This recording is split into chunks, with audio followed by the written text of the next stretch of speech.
Assalamualaikum warahmatullahi wabarakatuh. Selamat datang di channel Resensi Institute Rich Dad's Cash Flow Quadrant yang ditulis oleh Roberto Kiyosaki. Buku ini memaparkan tentang 4 tipe orang yang berbeda dalam dunia bisnis serta karakteristik dan juga keunikan dari setiap tipe tersebut. Tipe-tipe orang itu dibagi menjadi 4 kuadran yang didasari oleh sumber penghasilan mereka. Kuadran-kuadran itu adalah yang pertama, kuadran E, employee atau pegawai. Berarti Anda punya pekerjaan tetap. Yang kedua, kuadran S, self-employed atau pekerja lepas. Berarti Anda memiliki pekerjaan lepas. Yang ketiga, kuadran B, business owner atau pemilik bisnis. Berarti Anda memiliki sistem dan orang-orang yang bekerja untuk Anda. Dan yang keempat, kuadran I atau investor. Berarti uang bekerja untuk Anda. Kuadran E dan S disebut kuadran kiri, sementara kuadran B dan I disebut kuadran kanan. Penghuni setiap kuadran memiliki karakteristik tersendiri. Salah satu cara untuk mengetahui penghuni sebuah kuadran tertentu adalah dengan membaca mereka melalui perkataan yang mereka ucapkan. Orang yang berada pada kuadran E atau pekerja identik dengan kata-kata aman dan tunjangan. Mereka lebih mementingkan keadaan aman bagi keuangan mereka dan takut untuk keluar dari keadaan itu. Selanjutnya, mereka mengharapkan tunjangan yang pasti dari apa yang telah mereka lakukan.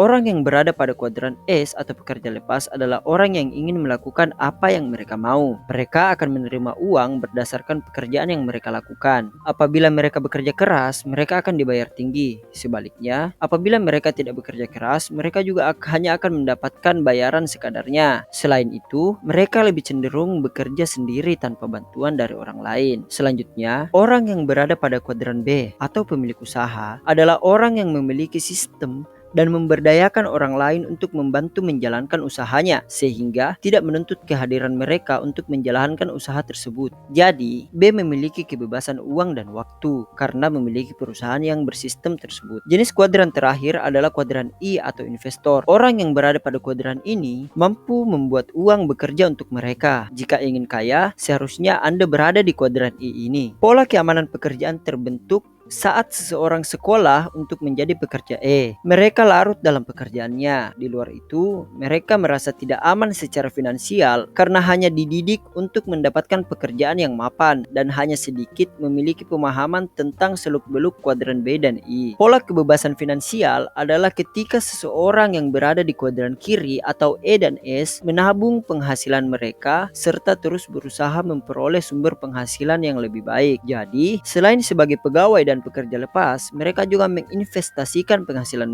yang mereka dapatkan. Selain itu, seseorang yang berada di kuadran kiri atau E dan S juga bisa membuat sistem bisnis sendiri agar dapat memperoleh penghasilan lebih. Inilah yang disebut kebebasan finansial. Pola kebebasan finansial membebaskan Anda untuk bekerja atau tidak karena Anda memiliki orang-orang serta uang yang bekerja untuk Anda. Kebebasan finansial ini akan dirasakan oleh orang-orang yang telah berada pada kuadran kanan atau B dan I. Ada berbagai cara dan tingkatan untuk menjalankan bisnis dan investasi. Setelah Anda berada pada kuadran B, selanjutnya bersiaplah untuk mencapai kuadran I atau investor. Untuk itu, Anda perlu mengetahui tingkatan investor dan ciri-cirinya. Tingkat 0, yaitu orang yang tidak memiliki modal untuk diinvestasikan. Mereka membelanjakan semua penghasilannya sehingga tak ada uang yang tersisa. Tingkat 1, yaitu peminjam. Mereka melakukan investasi dengan modal uang pinjaman. Tingkat 2, yaitu penabung. Mereka hanya menyimpan sebagian kecil uangnya, tidak menginvestasikannya. Tingkat investor yang ketiga yaitu investor pandai. Mereka berasal dari kalangan berpendidikan namun buta secara finansial. Jenis investor ini ada 3, yaitu orang yang tidak mau repot atau orang yang tidak peduli dengan investasi, kaum sinis atau orang yang terlalu berhati-hati dalam berinvestasi, serta kaum penjudi atau orang yang terlalu ceroboh dalam investasi. Tingkat